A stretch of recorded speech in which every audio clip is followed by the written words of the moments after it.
Bonsoir tout le monde, bienvenue à la deuxième semaine de la deuxième saison de la Montreal Overwatch League. Ce soir, soirée spéciale, on a Sheep avec nous, Yes, sir. directement de Repentigny, Bess Lucio Repentigny. Ben oui, Donc, c'est ça, Sheep est venu nous dépanner ce soir, il nous manquait un caster, puis je me dis, quoi que rien de mieux que d'inviter Sheep en personne, nous exactement. aider.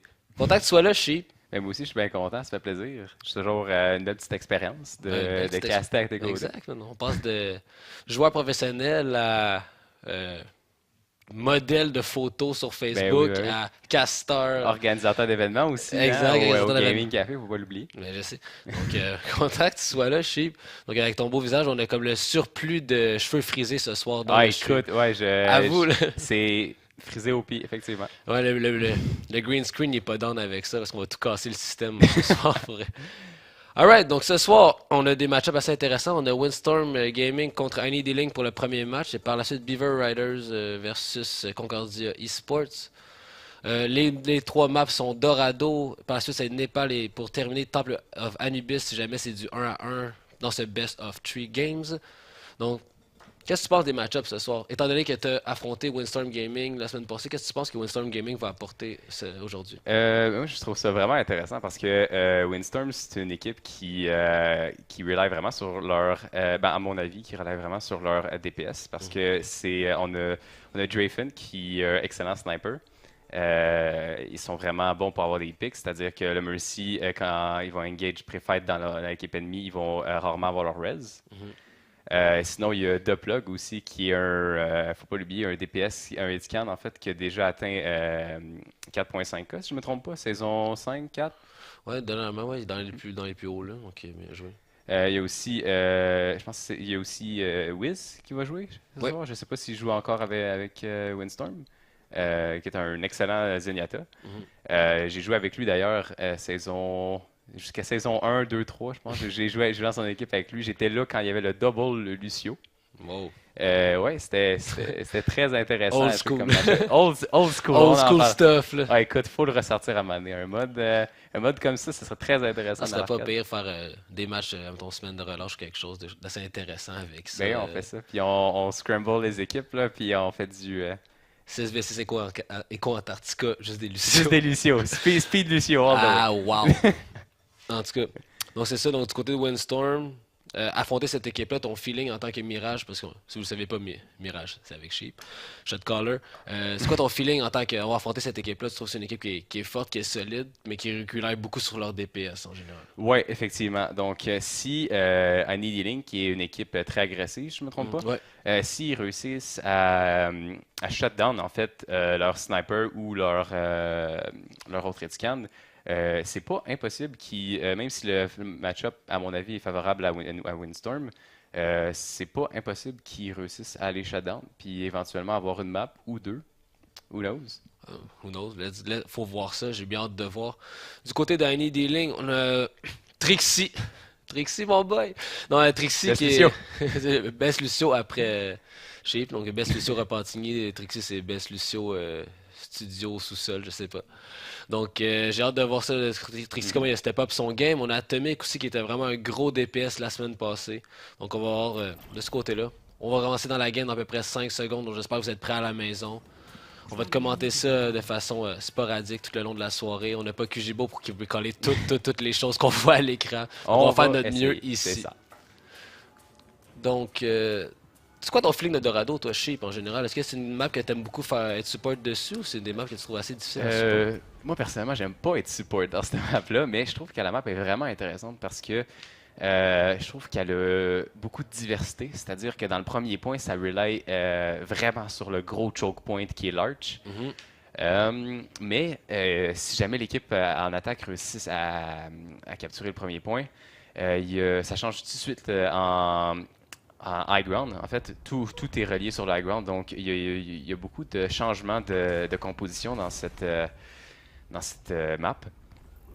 Puis il y a le troisième point, en fait, qui est un peu un hybride Mhm. du premier et deuxième point. C'est-à-dire qu'il y a un choke point et il y a le high ground. Donc, vraiment beaucoup de swap. Il faut s'assurer comment dire, d'avoir de momentum si tu veux garder la même team composition En attaque, si le momentum et l'équipe ennemie en défense doit changer, tu gardes le ult avantage, tu peux, même si la comp n'est pas nécessairement optimale. Mais c'est ça, c'est très intéressant. Donc les compositions du côté de Windstorm, on a McCree, Junkrat, Wiz qui est sur Zen, donc Zen or Feed, on a Shin sur le Reinhardt, Deplug sur Zarya, Moneymaker sur la Mercy, du côté Ali Link, Atomic sur la Pharah, la semaine passée il y avait une très grosse Pharah, on sort le budget Rudy, Trixie sur Zen, Fox sur Reinhardt, Supreme sur Zarya, Yante sur Junkrat et Mercy sur Mercy, pas de surprise de ce bord-là. Il va falloir faire attention ici. Le Zenyatta est très bon dans ce début de map pour ses fameux right-click, pour avoir des pics en défense. C'est un kill de Blestena sur son Junkrat contre Junkrat. Oh, le Zen qui se fait bout. Donc là, on essaie de faire avancer l'escort, le payload justement. On se cache sur le pont. Atomic qui va lui faire un peu de pression avec sa Pharah. On rest back Blessed NA, donc Junkrat qui se voit un pick méta présentement. Donc on essaie de faire le plus de dommages possible. Ça va aller chercher le choke point. Il y a le Tire qui est déjà prêt, qui va probablement se faire lancer bientôt, effectivement. Donc on va voir les sneaky picky like. Le pneu qui n'a changé. La Zarya en fait. Non, ça l'a capturé la Zarya si je me trompe pas. Non, en fait, je pense que ça a fait un peu de dommages, mais il n'y a pas eu de kills. On regarde. McCree qui aura le plus beau skin, donc on lance de l'eau sur les personnages. Donc on essaie d'aller pogner avec son headscan, on essaie de sortir Atomic du ciel, ça ne fonctionne pas. Présentement on est dans un gros stalemate, donc on va voir si on réussit à faire de la pression pour sortir un des plus gros pics. Drayfin qui est contre Atomic encore, on entend le Riptire, on va voir Riptire qui pogne l'autre Junkrat. On continue de plug qui pogne Fox, on rest back, Bless NA, donc le stalemate, on avance un petit peu mais on avance pas tant. Oh, en pleine poire Marvin, on rest back Shin par exemple, donc finalement on est revenu à la case départ. Faut faire attention ici, il y a beaucoup de... Il y a la Pharah qui va avoir son ultimate bientôt. Par exemple, il y a ult avantage du côté de Windstorm. Encore un pick sur la Pharah avec Zen. On pousse. Ils vont chercher le stagger sur le Reinhardt. Ils vont probablement aller chercher, ça m'étonnerait pas. Ah non. Ah, puis ce deploy qui était... Zarya était chargé quasiment au maximum, donc on avait du gros DPS de ce bord-là. Donc là, on a réussi à repousser de façon efficace Any Dealing. Donc là, on attend que le payload redescende un petit peu. On s'est replacé sur le high ground, un point qu'on essaie de conserver. Atomic qui a reçu beaucoup de dommages, qui a failli mourir, mais que là, il se fait healer back par sa Mercy. Donc on va voir ce qui va se passer là. On essaie de shutdown le shield de Reinhardt en haut. Même si, c'est déjà encore un pick de Wiz, même si Winston a l'avantage, il reste dans approximativement le même ult avantage. Ça c'est un res sur le Junkrat. Oh, le Tire qui se fait denied. Donc on va sûrement essayer de faire des wombo puis genre un ultimate assez décisif du côté de Plug avec son ultimate. Bon, on va voir ce qui va se passer. On s'est fait pick, mais on s'est refait res back. Donc est-ce que c'est le temps de voir son ultimate? Et oui! Il y a Trance qui embarque. C'est les res, pas beaucoup de pics dans le graph, par contre il n'y a pas eu de gros follow. Il y a la Zarya qui est très agressive sur la backline qui se fait prendre par le McCree. Ça c'est quand même fou, on peut voir avec souvent le nouveau meta et la nouvelle Mercy, il y a tellement de res constamment que le kill feed est dur à suivre. Donc la femme Mercy un petit peu qui essaie de faire ses choses, on a le Transcendance. Le Riptire qui est allé chercher Moneymaker, donc on a sorti Mercy du fight, donc on va voir si on va pouvoir accélérer notre avancée. Zarya qui est très low sur le point, qui se fait prendre par le Tire avec la Mercy sur le point, double kill de Blestena. Il y a Wiz aussi qui frag avec son Zen. Wiz a un Zen très bon pour fragger, pour vrai, que ce soit avec ses left to right click, il y a toujours, ça sort souvent en pleine poire. Donc on n'a pas réussi à capturer le premier point, mais on est très proche, mais la défense de Windstorm Gaming a été assez solide pour repousser Any Dealing. Donc on essaie de se reprendre à l'instant, il reste 15 secondes, c'est sûrement la dernière attaque, on va voir ce qui va se passer à ce moment-là. Probablement un grab suivi d'un Valkyrie pour res le Yante, probablement. C'est deux picks du côté de la Needling, les res de chaque part. Il ne réussirait pas à toucher le point par contre. Non, le payeur de se rendre, donc finalement Le premier round est complété. On n'a pas été capable d'aller chercher de points du côté de Heine Dealing. Donc Windstorm Gaming a été capable de bien défendre leurs points. Donc pour gagner cette carte-là, ça sera pas tant difficile pour Windstorm Gaming dans le sens qu'ils n'ont pas à aller traverser énormément. Mais peut-être que Heine Dealing va avoir une défense exemplaire. Puis on sera même pas capable de se rendre. Peut-être, mais qu'est-ce qui est difficile dans ce map-là, c'est si tu attaques bien le point ou si tu réussis à avoir, pas nécessairement tout wipe la team tout de suite parce qu'ils vont pouvoir revenir si le fight est early, mais si tu réussis à avoir un pick, après un autre pick, puis après un autre pick, tu as juste un fight sur ce point-là parce que tu n'as vraiment pas beaucoup de distance de partir de l'arch à la première capture. Donc, ça va être très difficile par contre de capturer, de holder le point en fait, c'est-à-dire par annealing. Surtout avec la Widow qui va sortir du côté de Windstorm Gaming et la Pharah.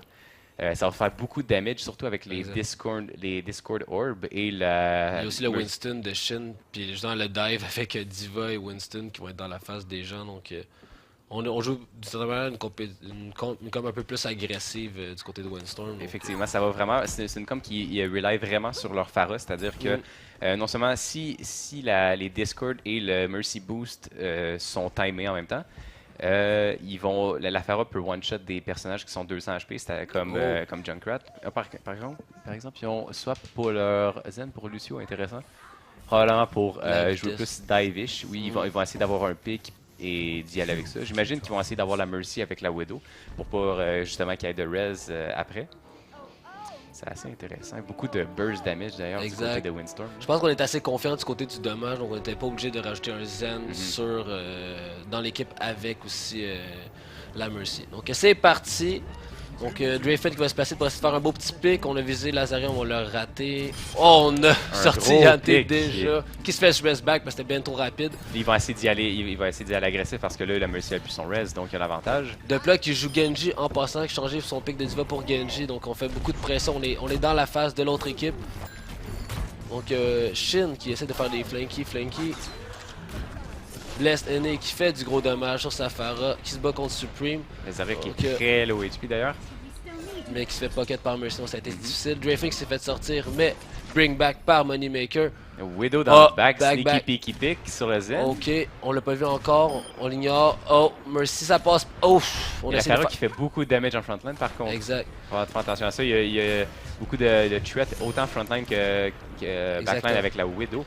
Je pense que Widow, présentement, elle se fait un peu éclipser par la Pharah. Pharah fait tellement de dommages. Ah, ça l'avance. Est-ce que c'est GG? Je pense que oui. Du gros frag de Lucio d'ailleurs. Les deux derniers picks qui se sont faits par un. Antonin. Ah, wow. Aïe. Wow, ça va les chercher agressif. La Pharah qui s'en vient. Exact. Puis on n'est même pas sur le point encore. On aurait pu faire accélérer le payload bien plus vite. Ah, ben. Le payload dit. C'est un double kill. je pense qu'ils vont juste pour. Ouais, on était sûr de gagner. Le cheese, juste un petit peu de cheese. Juste un petit peu de cheese.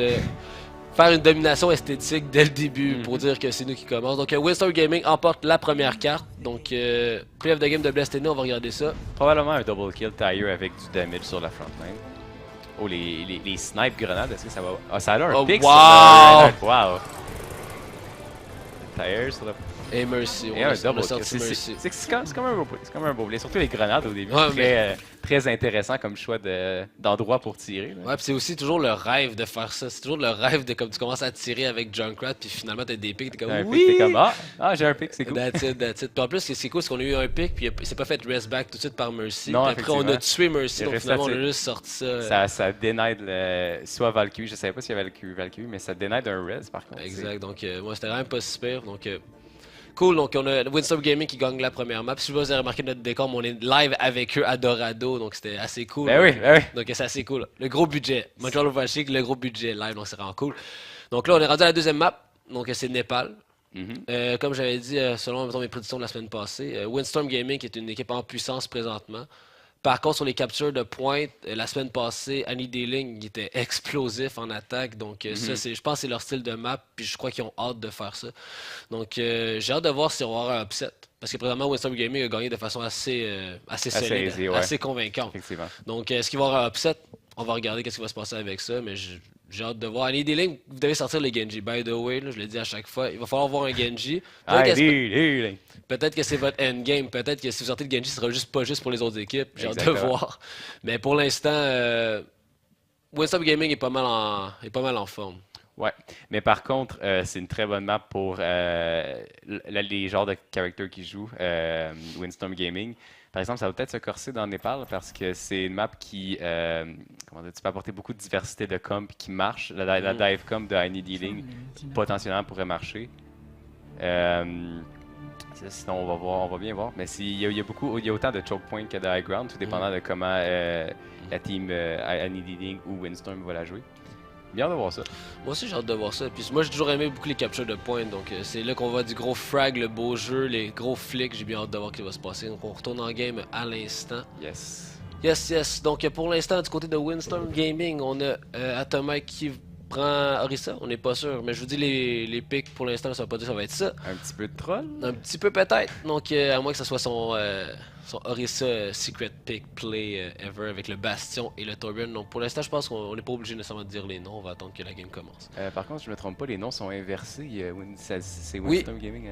Ouais, donc il n'y a pas de problème, ça va changer. Oui, c'est un processus qui se passe. Donc du côté de Windstorm, Drafen avec son Comfort Pick de Widowmaker, qui est un beau Comfort Pick. Effectivement. Blessed Enix sort le Road Dogg, Wiz avec la Symmetra pour l'instant. Donc Shin qui va sortir Lucio, The Plug avec le petit nain qu'on aime bien. Est-ce qu'ils ont fait des changements pour qu'il soit revenu dans le méta? Est-ce qu'il a toujours été fort? L'a-t-il ignoré? Parce que présentement Torbjorn semble être rejoué. Moi, je suis très sceptique par rapport à ça. Après, à mon avis, la raison pourquoi il est peut-être un petit peu plus joué, c'est que Torbjorn est assez faible contre la dive comp et la dive comp est un peu partie de la méta, justement, à cause des changements. Donc, il est peut-être un petit peu joué, mais je dirais pas qu'il serait dans la méta, par contre. Ok, non, ça je me demandais, parce que je l'ai vu plusieurs fois, puis j'étais comme, il semblait être efficace à sa manière.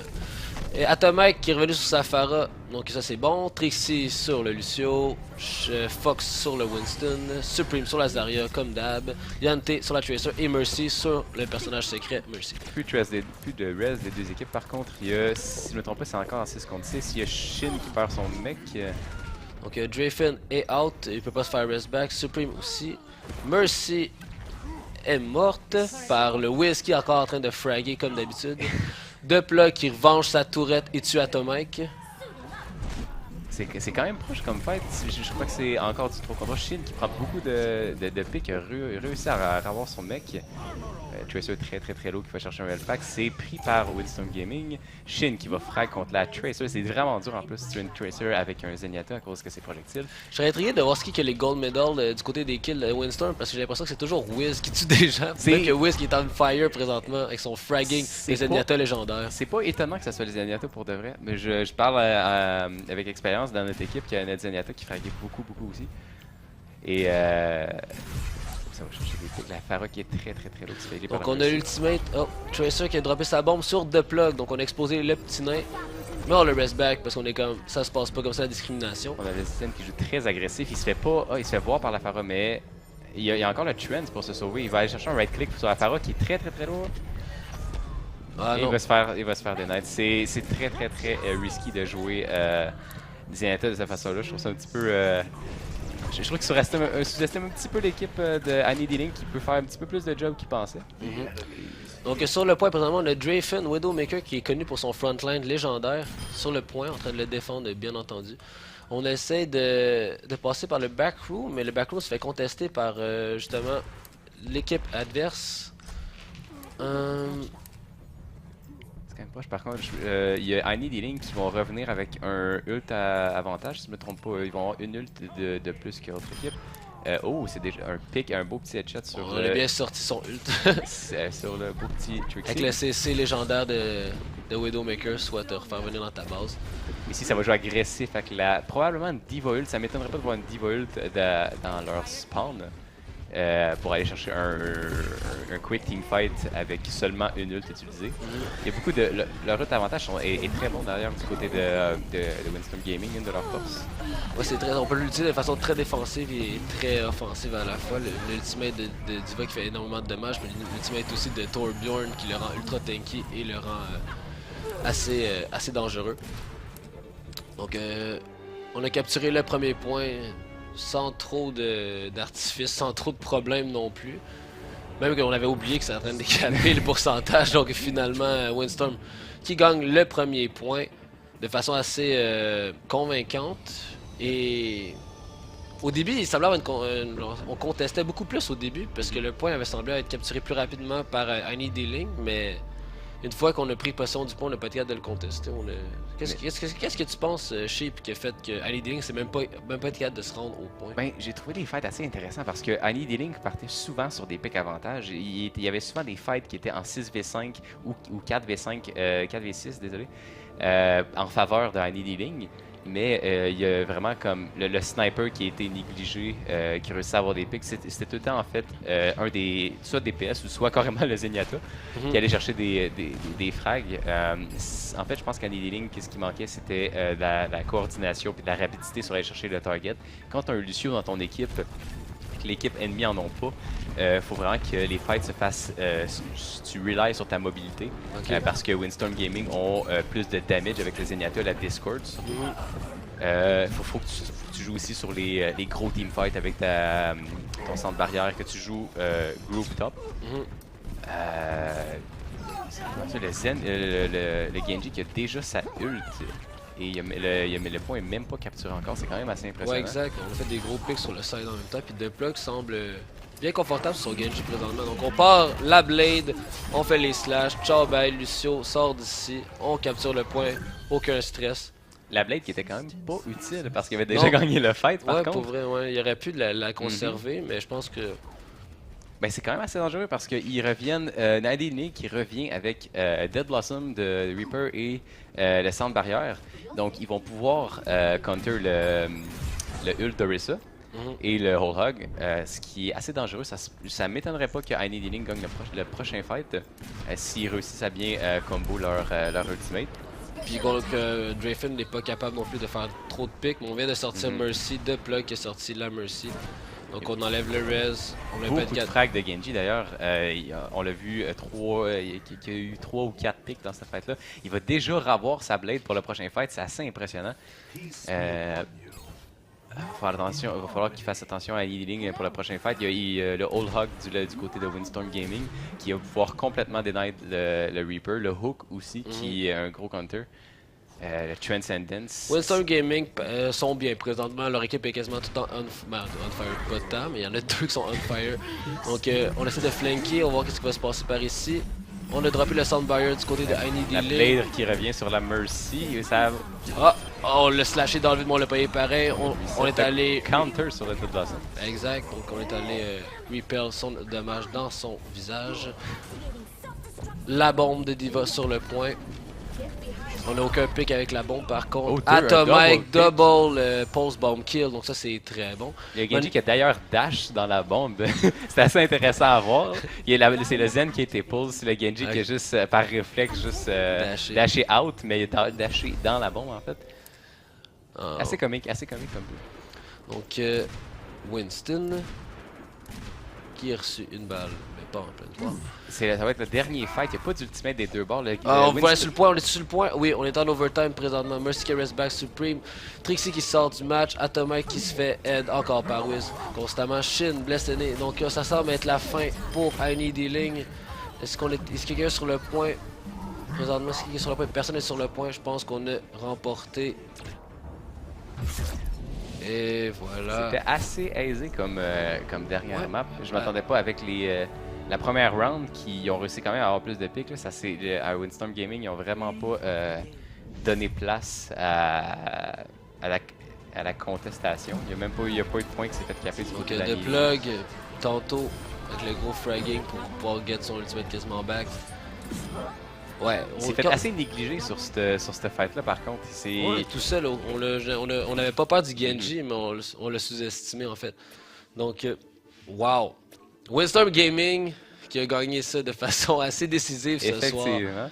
Donc, Annie D-Ling, on n'a pas eu le cas de savourer leur côté explosif comme la semaine passée. Peut-être qu'aujourd'hui, on se filait pas autant. Peut-être que justement Windstorm a poussé la dose assez intensément pour annuler l'effet de l'attaque explosive de Annie D-Ling. Peut-être qu'on n'avait pas choisi des bonnes compositions d'équipe aussi. On n'a peut-être pas été assez funky. Ben, à mon avis, c'est que leur côté agressif ont fait en sorte qu'ils négligeaient la défense du Genji. Du Genji qui est d'ailleurs un de leurs MVP players.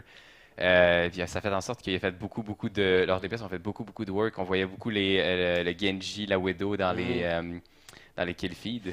Fait que même s'ils réussissaient à avoir des pics early, Ok. même si ça devenait en 6v5 ou 4v5, les DPS faisaient vraiment du gros dommage.